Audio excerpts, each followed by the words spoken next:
I feel.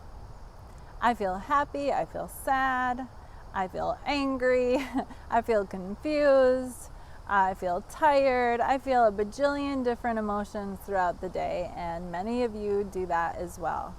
We feel so many emotions sometimes we don't know what we're feeling exactly, especially if we're distracted or busy. Sometimes things hit us in a certain way, and so we have a strong emotion, but we don't know why. So in our magic series, our series of magic words, I want to talk today about I feel. Because if you learn how to say the words I feel, you're going to discover that it's going to lead to greater connection with the people around you. I feel sad. I feel happy. I feel confused. I was surprised. I feel blah, blah, blah. You fill in the blanks. You're sharing your heart with somebody. This is a state of vulnerability. You know, often they're going to know what you feel by your face, but you are going to be able to confirm it. And sometimes your face isn't going to give it away. Sometimes you're smiling on the outside, but you're feeling confused or sad or lonely on the inside. So it's important to learn how to verbalize your feelings, which means, by the way, that you have to be in touch with your feelings. So if you don't know what you're feeling, then you need to slow down enough to be able to do that. You can journal, spend time in prayer. You know, it takes some time to gather yourself and to understand what's happening inside of you. This doesn't have to be a huge, long process. You know, I'm not encouraging you to constantly be looking inward because people like that are useless, and I don't mean to be unkind, but when you get so invested in yourself that you're constantly looking at yourself and you're not noticing anyone or anything else around you, that's not good. So you're not useless as a person, you still have intrinsic value, but your life becomes ineffective because all you're focusing on is yourself. However, it is important to stay in touch with your feelings enough to know what they are so that you can communicate them to people around you. This is especially important in conflict. I feel sad when you forget to tell me that you're going to be late because it makes me feel forgotten, because it makes it feel like I am not important to you, because it makes it feel like the thing that you are doing has more value than me. Whatever the case may be, when you're having conflict or you're feeling hurt by somebody, it usually doesn't go well when you say, you did this. However, if you're able to say, hey, this happened and this is how it made me feel, that is an amazing tool because you're not necessarily pointing blame at somebody else. You're just trying to let them into your process. You know, because sometimes things are going to hurt us or upset us and nobody actually even did anything wrong. Maybe there was an impossible situation that somebody else was in or something that they can't even change.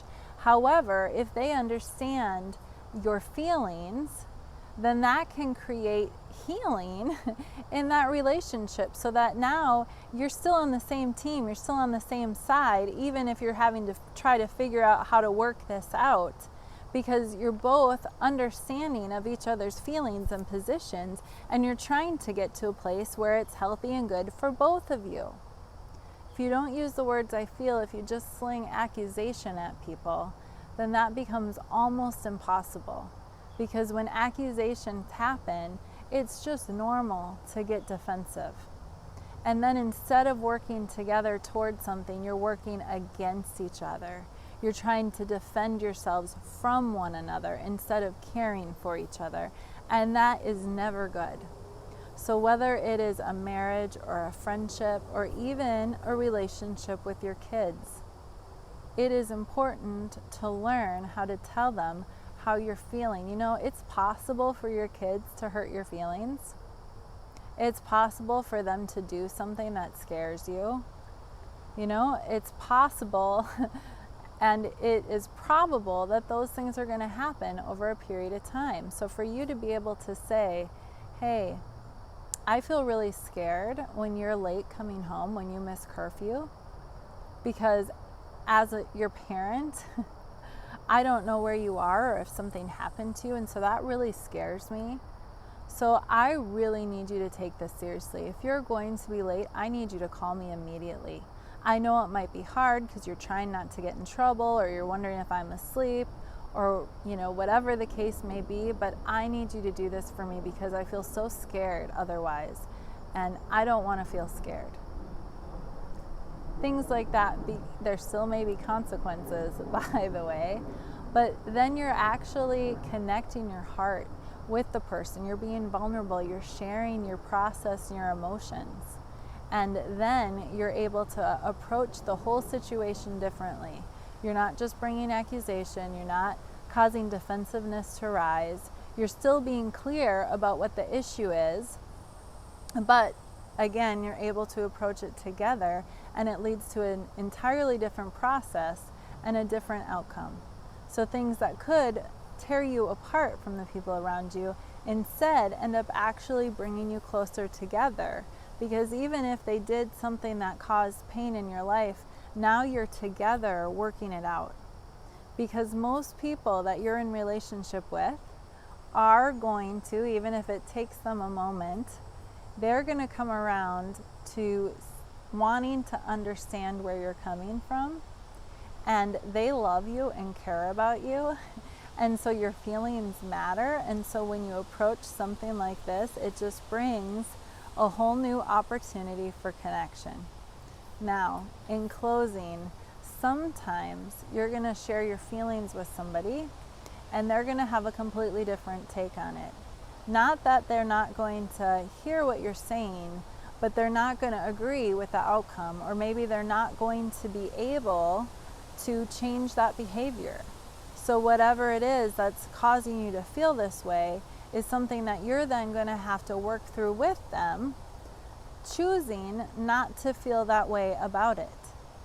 Choosing, I know it sounds strange, but choosing to change your emotional response and instead finding some sort of compromise. So maybe they can't change their behavior in the way that you wish, but there's something that they can do to show their care to you, and you then, you have to take them at their word and trust in their care and allow your emotions to follow that instead of becoming unreasonable. So, for example, you want your spouse to be able to be home every day for dinner, but that's not possible because of their career field. Maybe they're a chef and they're in their kitchen every night, and you say, I feel lonely when I'm eating dinner alone every night. Now they have no option because they can't actually change their whole career just to eat dinner with you. You make me feel unloved because you're never home at this time.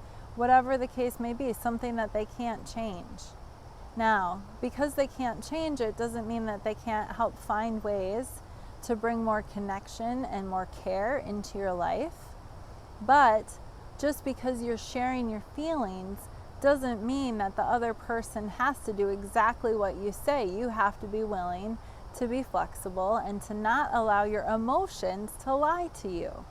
Because you can have an expectation that isn't possible for somebody to fulfill, and then your emotions will communicate that they are rejecting you, that they don't care about you, that you're on your own, or whatever the case may be, when in fact that isn't true. But if you allow your emotions to lead, then you will begin behaving as though you have been rejected, as though you are alone. You will treat the other person out of those emotions, and that's not healthy and it's not true.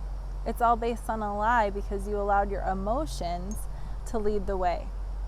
Instead, have conversation, find compromise. Sometimes things are a process and there won't be an immediate solution, but instead suspend judgment of the other person and what their actions might mean as you are going through that process, and choose to believe the best.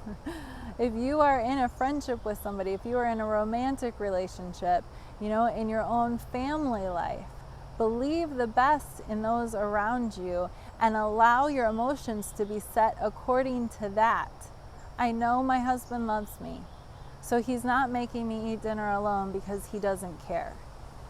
Like, tell yourself those things and shut down any thoughts that are according to a different narrative. And instead, again, stay on the journey, stay in the process, keep your heart connected.